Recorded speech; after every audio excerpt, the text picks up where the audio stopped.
अध्याय 8 शाम एक किसान। पाठ्य पुस्तक के प्रश्न अभ्यास। कविता से प्रश्न 1। इस कविता में शाम के दृश्य को किसान के रूप में दिखाया गया है। यह एक रूपक है। इसे बनाने के लिए 5 एकरूपताओं की जोड़ी बनाई गई है। उन्हें उपमा कहते हैं। पहली एकरूपता आकाश और साफे में दिखाते हुए कविता में आकाश का साफा वाक्यांश आया है। इसी तरह तीसरी एकरूपता नदी और चादर में दिखाई गई है, मानो नदी चादर सी हो। अब आप दूसरी, चौथी और पांचवी एकरूपताओं को खोजकर लिखिए। उत्तर। दूसरी एकरूपता चिलम सूरज सी, चौथी एकरूपता अंगीठी पलाश के फूलों सी, पांचवी एकरूपता अंधकार भेड़ों के झुंड सा। प्रश्न 2। शाम का दृश्य अपने घर की छत या खिड़की से देखकर बताए। तब शाम कब से शुरू हुई? ख तब से लेकर सूरज डूबने में कितना समय लगा? ग इस बीच आसमान में क्या क्या परिवर्तन आए? उत्तर। क सूर्य के पश्चिम में पहुंचते ही शाम होने का आभास होने लगता है। ख शाम से सूरज के डूबने तक में लगभग 1 से 1.5 घंटे का समय लगा। ग पश्चिमी आकाश पर सिंदूरी, नारंगी तथा बैंगनी रंग के बादलों से दिशा ढक गई।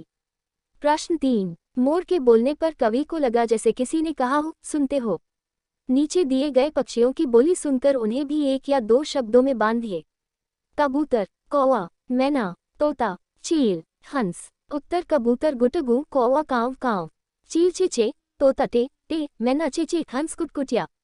कौवा पहुनाएंगे, चील ऊपर देखो, मैना तुम मनमोहक हो, तोता चिट्ठी आया, हंस मोती चुनो। कविता से आगे। प्रश्न 1। इस कविता को चित्रित करने के लिए किन किन रंगों का प्रयोग करना होगा? उत्तर। इस कविता को चित्रित करने के लिए सफेद, हरा, लाल, भूरा, नीला, काले, सिंदूरी, नारंगी व बैंगनी रंगों की आवश्यकता पड़ेगी। प्रश्न 2। शाम के समय ये क्या करते हैं? पता लगाए और लिखिए। पक्षी, खिलाड़ी, फल वाले, माँ, पेड़ पौधे, पिताजी, किसान, बच्चे। उत्तर। पक्षी। संध्या होते ही पक्षी अपने घरों की ओर लौटने लगते हैं। खिलाड़ी खेल समाप्त कर घर वापस आ जाते हैं। फल वाले बच्चे फल फटाफट बेचकर घर जाना चाहते हैं। माँ बच्चों के लिए खाना पकाने की तैयारी करती है। पेड़ पौधे विश्राम करने की मुद्रा में हो जाते हैं, मानो सोने के लिए जा रहे हों। पिताजी ऑफिस या दुकान से लौटकर बच्चों के साथ मौज मस्ती करते हैं। किसान खेतों के काम पूरा कर घर वापस आते हैं। बच्चे माता पिता के साथ मौज मस्ती करते हैं। प्रश्न 3। हिंदी के एक प्रसिद्ध कवि सुमित्रानंदन पंत ने संध्या का वर्णन इस प्रकार किया है। संध्या को झुटपुट, बांसों का झुरमुट, है चहक रही चिड़िया।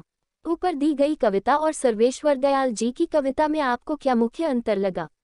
लिखिए। उत्तर। कवि सुमित्रानंदन पंत ने अपनी कविता में संध्या के वर्णन में पक्षियों की मनोदशा को दर्शाना चाहा है, जबकि कवि सर्वेश्वर दयाल सक्सेना ने अपनी कविता शाम एक किसान में एक किसान के रूप में जाड़े की शाम के प्राकृतिक दृश्य का वर्णन मनोहारी तरीके से किया है। अनुमान और कल्पना। शाम के बदले यदि आपको एक कविता सुबह के बारे में लिखनी हो तो किन किन चीज़ों की मदद लेकर अपनी कल्पना को व्यक्त करेंगे?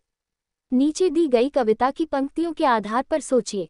पेड़ों के झुनझुने बजने लगे, लुढ़कती आ रही है सूरज की लाल गेंद, उठ मेरी बेटी, सुबह हो गई। सर्वेश्वर दयाल सक्सेना। उत्तर। सुबह के बारे में मेरी कल्पना। सूरज की लाली चारों ओर फैली, पर्वत की चोटी सोने सी दमके, मन के तार वीणा से बजे हैं। ये सुबह का यह कैसा सुंदर समा है, जिस ओर देखो नया ही नया है। भाषा की बात। प्रश्न 1। नीचे लिखी पंक्तियों में रेखांकित शब्दों को ध्यान से देखिए। क घुटनों पर पड़ी है नदी चादर सी, ख सिमटा बैठा है भेड़ों के गले सा, ग पानी का पर्दा सा मेरे आसपास था हिल रहा, घ मदराता रहता था एक मरियल सा कुत्ता आसपास, आगक दिल है छोटा सा छो आशा, च घास पर फुदकती नन्ही सी चिड़िया। इन पंक्तियों में सी का प्रयोग व्याकरण की दृष्टि से कैसे शब्दों के साथ हो रहा है? उत्तर। इन पंक्तियों में सी शब्दों का प्रयोग व्याकरण की दृष्टि से 2 रूपों में किया गया है, चादर सी, गल्ले सा व पर्दा सा। इन शब्दों में सी उपमा के रूप में प्रयोग किया गया है, जैसे नदी चादर सी अर्थात नदी चादर के समान, भेड़ों के गल्ले सा अर्थात भेड़ों के झुंड जैसा, पानी पर्दा सा अर्थात पानी पर्दे के समान। दूसरी ओर मरियल सा, छोटा सा, नन्ही सी। इन शब्दों में सी शब्दों का प्रयोग विशेषण के रूप में किया गया है, जैसे मरियल सा कुत्ता अर्थात कमजोर कुत्ता, छोटा सा दिल अर्थात छोटा सा दिल, नन्ही सी चिड़िया अर्थात छोटी सी चिड़िया। प्रश्न 2। निम्नलिखित शब्दों का प्रयोग आप किन संदर्भों में करेंगे? प्रत्येक शब्द से 2-2 वाक्य बनाएं। औधी दहक सिमटा। उत्तर। औधी। 1। कल बहुत तेज आंधी आई थी। 2। मेरे मन में विचारों की आंधी रही थी। दहक। 1. अंगीठी दहक उठी। 2. पापा गुस्से से दहक रहे थे। सिमटा। 1. मैं शादी विवाह में सिमटा रहा। 2. रजत रजाई में सिमटा है।